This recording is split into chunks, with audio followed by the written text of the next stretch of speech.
नमस्कार दोस्तों, आज हम लोग समांतर क्रम में प्रतिरोधों के लिए कुल प्रतिरोध कैसे ज्ञात किया जाता है, उसका फॉर्मूला यानी कि उसका व्यंजक प्राप्त कैसे किया जाता है उसके बारे में जानेंगे।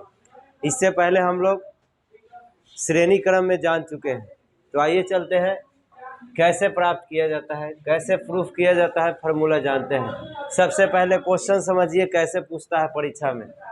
प्रूफ करने से नहीं होता, इसको सबसे पहले समझिए पूछने का तरीका क्या है। बहुत सारा तरीका से पूछा जा सकता है। समझिए, सवाल आपको पूछेगा समांतर क्रम में संयोजित प्रतिरोधकों के लिए कुल प्रतिरोध का मान बताइए। कुल प्रतिरोध कैसे ज्ञात किया जाता है उसका मान बताइए, उसके लिए व्यंजक प्राप्त करें। ये आपका सवाल पूछेगा, या ऐसे पूछेगा 1/RP बराबर 1/R1 plus 1/R2 plus 1/R3, या यहाँ से स्टॉप कर देगा। इतना प्रूफ कीजिए, या डॉट डॉट लगा देगा। ठीक है, तो कुछ भी होगा, आंसर आपको यही देना है जो मैं आज आपको बताऊंगा। फिर ऐसे भी पूछ सकता है समांतर क्रम में संयोजित प्रतिरोधकों के लिए समतुल्य प्रतिरोध का मान बताइए, जहाँ R1 R2 R3 V I ये सब क्या है। V से क्या होता है विभवांतर, I से क्या होता है विद्युत धारा। उसमें लिख देगा कि इसका समान अर्थ होगा। तो कुछ भी सवाल किसी तरह से पूछे, समांतर क्रम तो जरूर होगा उसमें। और समांतर क्रम की जगह पार्श्व क्रम भी बोल सकता है। इसका मतलब अंग्रेजी में क्या होता है पैरेलल ग्रुपिंग। समझ गए। सवाल पूछेगा तो आपको आंसर इस तरह से देना है। तो आइए सबसे पहले हम लोग समझते हैं कि है क्या, इसमें क्या क्या लिखना है। देखिए, एक ये सर्किट है और ये सर्किट है, तो इसमें प्रतिरोध को किस क्रम में जोड़ा गया है समांतर क्रम। पहले बता चुके हैं कि समांतर क्रम में कैसे जोड़ा जाता है, इस तरह जोड़ा जाता है बताया है। और इस सर्किट में विद्युत धारा देखिए यहाँ I है, और इस विद्युत धारा को 3 बराबर भागों में बांट दिया गया, I1 I2 I3। और सब में क्या है बराबर धारा बह रहा है। ठीक है, और दोनों सिरों के बीच विभवांतर क्या है V है। इसका नाम A भी रख सकते हैं, V है ना। लेकिन श्रेणी क्रम में अलग अलग था, इसमें क्या है सेम है। इसका मतलब क्या हुआ, इसमें वोल्टेज क्या होगा समान होगा सब में। समझ गए। और उसके बाद ये एमीटर लगा हुआ है जो बताएगा कि कितना क्या है धारा बढ़ रहा है। ठीक है, उसके बाद ये स्विच है और ये बैटरी है। स्विच क्या होगा, बंद करेंगे तो क्या होगा चालू हो जाएगा, होगा ना जी। इसको टिपिएगा तब ना चालू होगा, ये कन्फ्यूजन मत रखिएगा। अब चलिए, इसको लिखने का तरीका है, जो जो उपकरण आप इसमें यूज किए हैं किसमें समांतर क्रम में, वो यहाँ पे लिखना पड़ता है। श्रेणी क्रम में भी लिखे थे, ये आपको लिखना होगा। ये जस्ट लाइक मैथ के थ्योरम जैसा होता है। तो चलिए इसको समझते हैं। माना कि परिपथ में 3 प्रतिरोध R1 R2 R3 को इस प्रकार से संयोजित किया गया है, यानी जोड़ा गया है कि उनसे होकर प्रवाहित धारा क्या है I1 I2 I3 है ना। I1 के साथ क्या है R1 है, I2 के साथ क्या है R2, I3 के साथ R3। तो वही तो लिखे है कि R1 R2 R3 को इस प्रकार से ये समांतर क्रम में इस प्रकार से जोड़ा गया है कि उनसे होकर प्रवाहित धारा क्या है I1, यानी कि R1 होगा तो I1 होगा, R2 होगा तो R3 होगा, इसी तरह। समझ गए। उसके बाद परिपथ में कुल धारा क्या है I है। देखिए कुल धारा I है, कुल विभवांतर क्या है V है, एवं कुल प्रतिरोध क्या है RP है। अब ये सब प्रतिरोध को हम लोग जोड़ेंगे तो कुल जो आएगा वो क्या होगा RP हो। ये RP क्या है, P का मतलब होता है पैरेलल, पैरेलल का मतलब समांतर। समझ गए। तो समांतर क्रम में इसको जोड़ा गया है, इसीलिए RP लिखा हुआ है। इससे पहले हम लोग RS लिखे थे, क्योंकि वो क्या था सीरीज में था। सीरीज का मतलब श्रेणी क्रम। समझ गए। इसी का हम लोग व्यंजक प्राप्त करना है, यानी कि इसका कुल प्रतिरोध क्या होगा समांतर क्रम में जब प्रतिरोध को जोड़ा जाएगा तो। समझ गए। तो चलिए इसको हम लोग प्राप्त करते हैं। आप लोग पहले से जानते हैं ओम का नियम क्या होता है। ओम का नियम से सब प्राप्त हो जाएगा। ये ओम का नियम बहुत इंपॉर्टेंट है, याद रखिएगा। बोलिए, ओम का नियम में हम लोग पढ़े हैं V बराबर आई आर, पढ़े हैं ना। यहाँ से हम लोग देखिए धारा अलग अलग बटा हुआ है, तो आप बताइए ये R कहाँ चलाएगा, नीचे, तो यहाँ पे I बचेगा ना, ये क्रॉस कर देंगे तो फिर उसके पास चला जाएगा। तो हम यहाँ I1 I2 I3 सबका मान निकालेंगे। तो बोलिए V क्या है, V तो सबके लिए वही है, तो V हो जाएगा, लेकिन प्रतिरोध अलग अलग है, तो यहाँ क्या हो जाएगा R1, ठीक है। जब I1 लिखेंगे तो V बटा क्या R1 हो जाएगा। उसी तरह फिर क्या हो जाएगा I2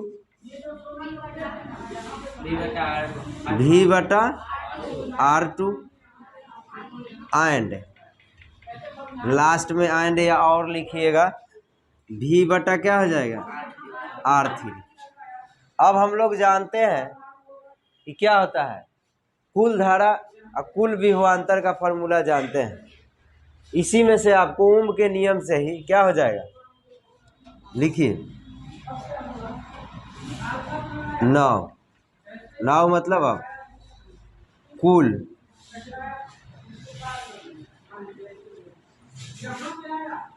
विभव कुल धारा बताइए,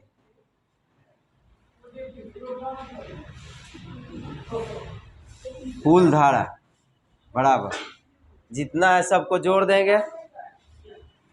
ये कुल धारा आई जो है 3 भागों में ना बटा है।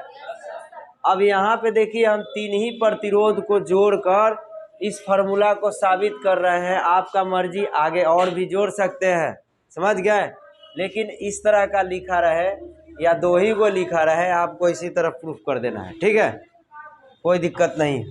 बोलिए, तो 3 तरह के प्रतिरोध जोड़ा गया है, इसीलिए धारा जो है 3 बराबर भागों में बट गया है।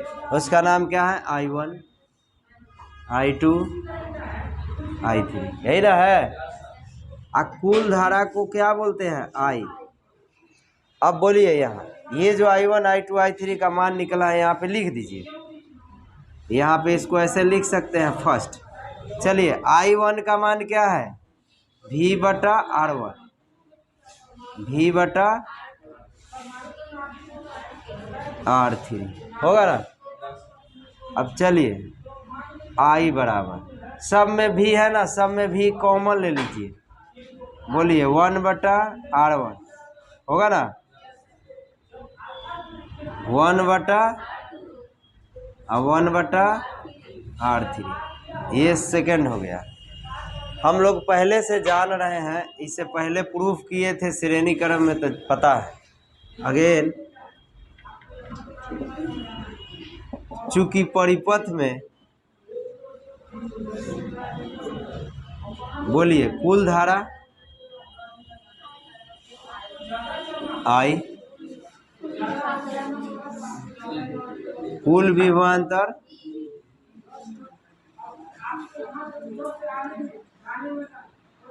V है, और कुल प्रतिरोध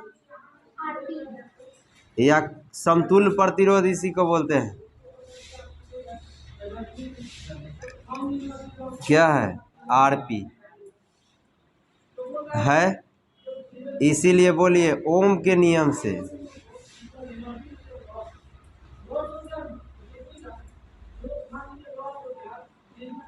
ओम के नियम पढ़े हैं ना, ओम के नियम से क्या हो जाएगा बताइए। कुल धारा तो आई ना है, I बराबर बोलिए V R के जगह पर यहाँ क्या हो जाएगा RP, तो कुल RP। बोलिए अब यहाँ I का मान यहाँ से लिखिए। ये जो मान आप यहाँ पे लिखे हैं ये कहाँ से लिखे, समीकरण फर्स्ट से लिख दीजिएगा। अब ये जो मान आएगा यहाँ पे, इस सेकंड से ना आएगा, तो I के जगह पर क्या लिखेंगे, I बराबर इतना लिखा है, लिख दीजिए v into 1 plus R1 1/R2 1/R3 बराबर v/। ये कहाँ से आ गया? हाँ, सेकंड से। चलिए v से v कट गया, यहाँ कुछ नहीं तो एक बचा। बोलिए 1/RP बराबर 1/R1 1/R2 1/R3 हुआ ना? यही हम लोग को प्रूफ करना था। अब इसमें ढेर सारा डॉट डॉट मतलब आप और भी प्रतिरोध जोड़ कर निकाल सकते हैं। अगर 4 को जोड़ेंगे तो यहाँ 4 को होगा। समझ गए? इतना ही, आप कितना भी दे इतना से आप प्रूफ करेंगे, आपको पूरा नंबर मिलेगा। ठीक है, चलिए तो इसको सीधा लिख दीजिए। ये वाला पहले लिख दीजिए 1/RP 1/R3। तो ये समांतर क्रम में जुड़े हुए प्रतिरोध को कुल प्रतिरोध का फॉर्मूला है ये। ठीक है, इसी तरह हम लोग साबित करेंगे। इसको 2 बार 4 बार लिख कर याद कर लीजिएगा, ये रटा नहीं जाता है। समझ गए? चलिए, उम्मीद करता हूँ कि समझ में आया होगा। मिलते हैं नेक्स्ट वीडियो में। इसमें समझिए, एक इम्पॉर्टेंट बात है जो आपको समझना है। हम बताए थे इसमें कि धारा जो है, कुल धारा यहाँ पे है और ये तीनों में अलग अलग बट गया। ठीक, तो इसमें तीनों में अलग अलग बटा, तो ये जरूरी नहीं है कि बराबर ही जाएगा धारा का मान। ये प्रतिरोध के अनुसार क्या होगा, धारा का मान अलग अलग भी हो सकता है। हो सकता है कि ये तार की लंबाई क्या हो, ज़्यादा हो, तो ज़्यादा हो जाएगा तब प्रतिरोध का मान क्या हो जाएगा, ज़्यादा। धारा का मान कम हो जाएगा, है ना। अगर ये तार की लंबाई कम हो जाएगा तो इसमें धारा क्या अधिक बहेगा, होगा ना। तो ये तार की लंबाई पर निर्भर करता है। ये तीनों जो जोड़ा हुआ है, यहाँ मेन जो धारा आया है यहाँ से 3 भागों में बटा है। जरूरी नहीं है कि क्या है बराबर बराबर ही धारा बहेगा। धारा का मान क्या होगा, अलग अलग भी हो सकता है। कैसे? प्रतिरोध के मुताबिक। अब प्रतिरोध का मान क्या है, अब प्रतिरोध किस पर निर्भर करेगा, तार की लंबाई पर और उसका एरिया पर। एरिया मतलब क्षेत्रफल पर। समझ गए? तो जरूरी नहीं है कि बराबर ही होगा। समझ गए ना, ये याद रखिएगा।